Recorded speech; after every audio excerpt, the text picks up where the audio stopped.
अस्सलाम वालेकुम नाज़रीन, मैं हूँ डॉक्टर फरही अमीन और आपको फ्री टॉक विद फरी में खुशामदीद कहती हूँ। किसी भी कौम की तरक्की और खुशहाली का अंदाज़ा उस कौम की इल्म और किताब दोस्ती से लगाया जा सकता है। तन्हाई की बेहतरीन साथी और महफिल में आपको दूसरों से मुमताज़ करने वाली शायरी यही किताब है। आजकल इस नफसा नफसी के दौर में किताब से दोस्ती काफ़ी कम होती जा रही है। इस इल्म और अदब से लगाव को बरकरार रखने के लिए कैफे खुदी के नाम से एक बेहतरीन स्टेप लिया गया है, जहाँ इल्म, अदब, किताब और किताब दोस्तों को इकट्ठा किया जाता है। सो आज कैफे खुदी में क्या होने जा रहा है, आइए चल के देखते हैं।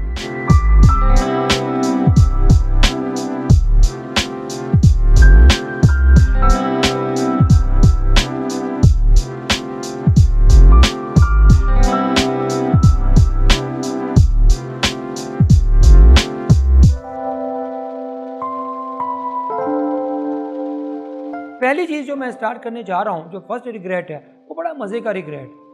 पहला रिग्रेट ये कि पाकिस्तान के अंदर, अगर मैं इस कॉन्टेक्स्ट में रखूँ, काश, ये जो मैंने अभी लफ्ज़ बोला है, ये काश है, एक एहसास ज़िया है कि मेरी ज़िंदगी जो ना वो वैसी नहीं बताई जो कि मैंने ज़िंदगी बतानी थी। यानी कि पाकिस्तान के अंदर जो सबसे बड़ा काश है, जिसके ऊपर हम ज़िंदगी अपनी बता देते हैं, जो बाद में कहते हैं कि हम इसको ना भी अगर क्या करते तो हमारी ज़िंदगी बहुत अच्छी गुजर सकती थी, वो ये था कि लोग क्या कहेंगे। ये बहुत बड़ा एक ऐसा जुमला है कि हम सारी ज़िंदगी लोगों के ऊपर गुजार देते हैं और उनको प्लीज़ करने के चक्कर में जाते हैं। The biggest reason of stress, the biggest reason of anxiety, the biggest reason of depression is लोग क्या कहेंगे। सेकंड रिग्रेट पे अगर हम आ जाएं, सेकंड रिग्रेट उससे भी बड़ा मज़े का है।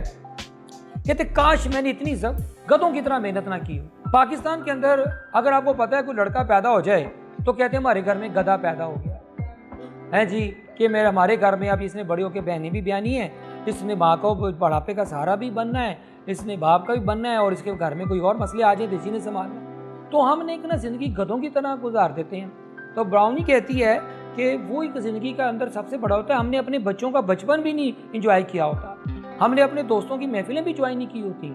हम ऐसे ज़िंदगी के अंदर ऐसी एक ट्रेडमिल में चढ़ जाते हैं जिसकी वजह से वी आर सो बिजी कि हमें ये नहीं पता होता कि ज़िंदगी कैसे गुजारनी है, ज़िंदगी कैसे जीनी है। थर्ड एक रिग्रेट अब आपके साथ शेयर करने जा रहे हैं कि मैंने अपनी ज़िंदगी में अपनी जो फीलिंग्स थी उसको छुपा के रखा, उसको जाहिर ही नहीं किया।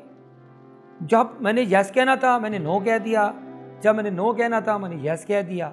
चौथी चीज़ जी बहुत ही इंपॉर्टेंट, जो चौथा रिग्रेट है क्या जी, वो बड़ा इंपॉर्टेंट है कि काश मैंने अपने दोस्तों के साथ वक्त गुजारा होता।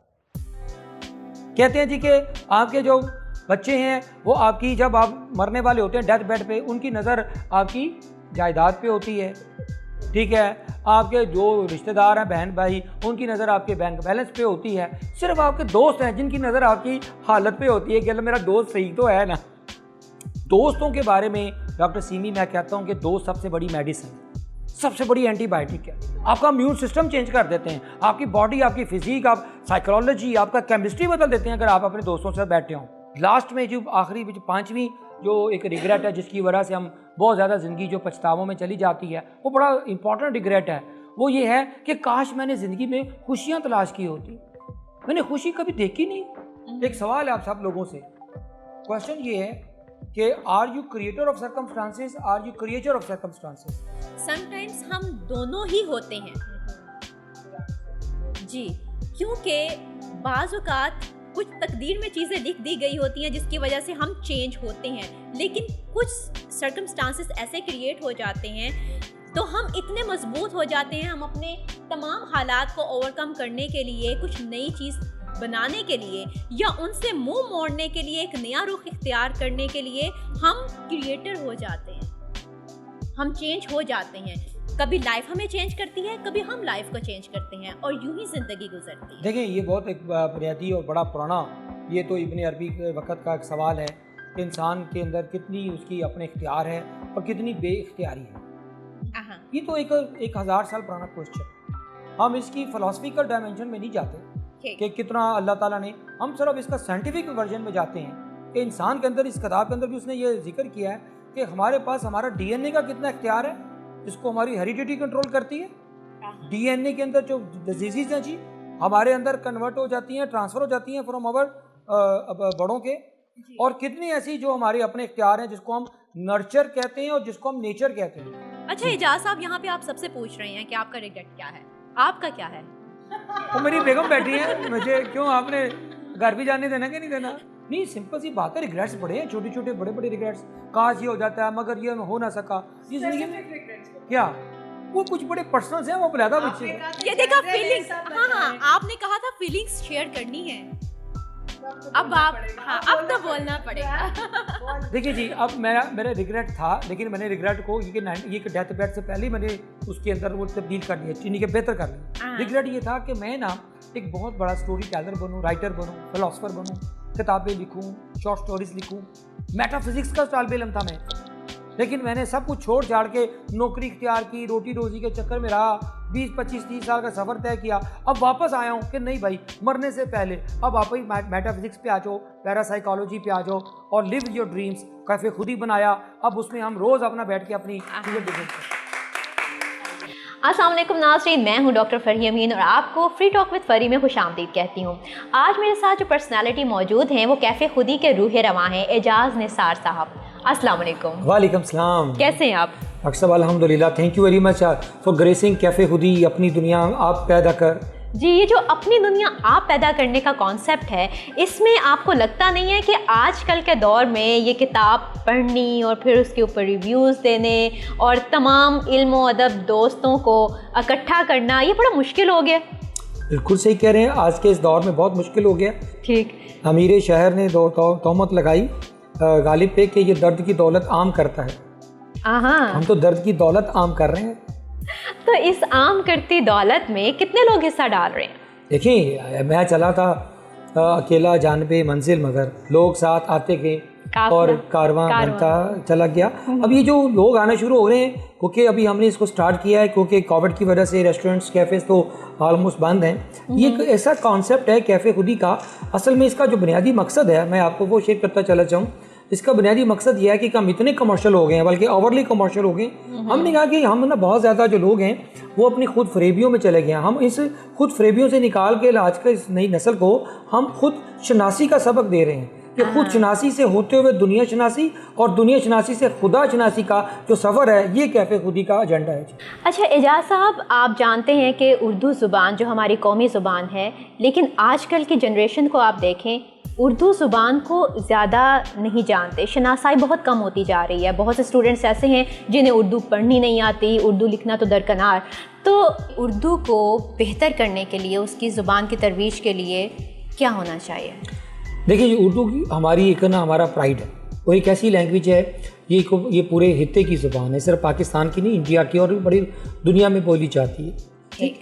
तो उर्दू से हम प्यार करते हैं। हम अपनी इजहार जो है, अपनी जो जज्बात का, हम अपनी उर्दू ज़ुबान में करते हैं। और मज़े की बात है, अब कुछ अर्से से सोशल मीडिया पे ख़ासकर बहुत ज़्यादा उर्दू को लोग, पहले जो इंग्लिश में या रोमन इंग्लिश में अपना स्टेटस लिखते थे, अब वो लोग अपना उर्दू में लिख रहे हैं और उर्दू में बात कर रहे हैं। हम ये कह सकते हैं कि कैफ़े खुदी ने उसमें अपना हिस्सा बहुत अच्छे तरीके से डाला है। उसी के लिए हमने किसी मल्टीनेशनल या किसी बाहर के ब्रांड को नहीं लेके है, हमने अपने इकबाल, फैज़ और गालिब को प्रमोट किया है।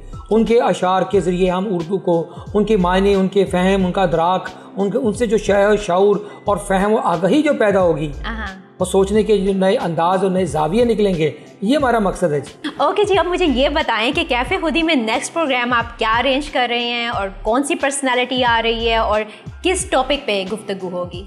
देखिए जी, एक हमारे बहुत बड़े मशहूर राइटर, पोइट, ड्रामा नवीस जो हमारे हैं, वो अमजद इस्लाम अमजद, जो कि मेरा हाल किसी तारुफ के मोहताज नहीं है। तो अमजद इस्लाम अमजद साहब ने हमने साथ बैठ के डिसाइड किया। इसके अलावा और भी 2-4 बड़े नाम हैं। तो उनके साथ हमने डिसाइड किया कि हम पाकिस्तान के अंदर जो नई नस्ल को उर्दू ज़ुबान की तरफ लेके आएँ।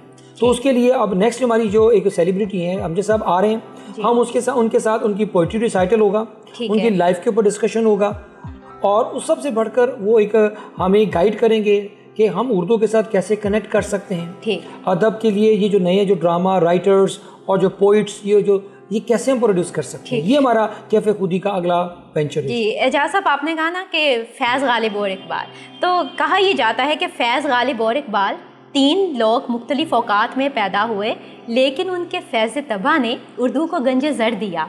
अब फैज़ गालिब और इकबाल को ही आपने क्यों चुना? बाकी शौरा भी हैं, क्या उनकी अच्छा, तरफ भी आप चाह रहे हैं? ये मिथ ब्रेक कर दूं। आपका जो क्वेश्चन है, फैज़ गालिब और इकबाल का हमने नाम इसलिए लिया कि क्योंकि ये हमारे एक इनका जो कद है वो ये बहुत बड़े हमारे बड़े असातिज़ा में से हैं। अदरवाइज़ जो इसके साथ दूसरे हैं, जैसे कि आपके दूसरे अशार अहमद नदीम कासमी साहब हैं, हबीब जालब साहब जैसे लोग हैं, तो इस तरह के जो पोइट्स हैं, जो मोटिवेशनल पोइट्स हैं, और तो उनको भी हम डेडिकेट कर रहे हैं। कभी अहमद फराज हैं हमारे, तो इनको भी हम एक शाम उनके नाम के साथ तरतीब चलेगी। इसके साथ हमारे जैसे शॉर्ट स्टोरी राइटर्स हैं, अफसाना नवीस हैं, नॉवलिस्ट हैं, जिसमें कृष्ण चंद्र है, राजेंद्र सिंह बेदी है, इसी तरह मंटो है, तो एक शाम इनके नाम भी होगी। हफ्ते में आपने कोई एक दिन मुतय्यन किया हुआ है? जी, वेडनेसडे। अच्छा, हर वेडनेसडे हर हफ्ते 5 बजे से 6 बजे जौहर टाउन में ये जो कैफ़े खुदी है, और ये हमारा सेशन हुआ करेंगे। ये तो पक्का इंशाल्लाह पूरा, सिर्फ रमज़ान में हमारी टाइमिंग थोड़ी सी चेंज हो जाएगी और रमज़ान में भी सेशन होंगे। तो मैं चाहता हूँ कि जो भी बंदे को, जिसको शायरी से ताल्लुक़ है, irrespective of the name of the poet, जिसको भी प्रोज के साथ ताल्लुक़ है, जिसको रिसाइटल आता है, जिसको कोई अल्फाज अच्छे लगते हैं, जिसको कोई लिखने का शौक़ है, जो उसके अंदर कोई राइटर बैठा हुआ है या उसने कोई किताब लिख दी है, हम उसकी किताब पब्लिश भी करवाएंगे।